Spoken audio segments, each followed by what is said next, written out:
पीठे सुरपूजिते शङ्खचक्र गदाहस्ते महालक्ष्मी नमोऽस्तुते। नमस्तेऽस्तु गरुडारूढे कोलासुरभयङ्करी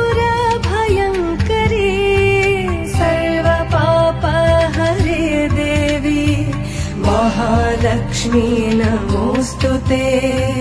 सर्वज्ञे सर्ववरदे सर्वदुष्टभयङ्करी सर्वदुःखहरे देवी महालक्ष्मी नमोऽस्तुते।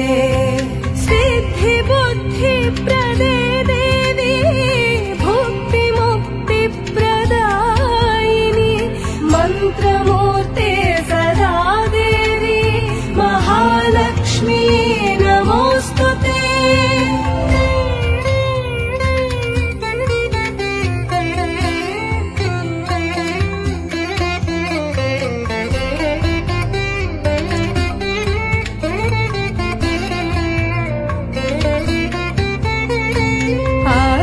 आद्यन्तरहिते देवी आदिशक्ति महेश्वरी योगजे योगसम्भूते महालक्ष्मी नमोऽस्तुते।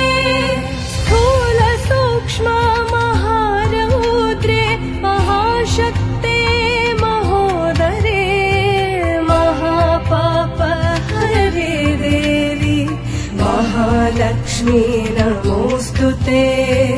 पद्मासनस्थिते देवी परब्रह्मस्वरूपिणी परमेशी जगन्माता महालक्ष्मी नमोऽस्तुते।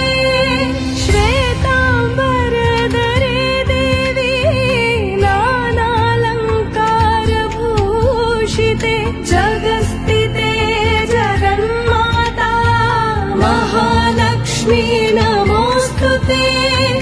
महालक्ष्मी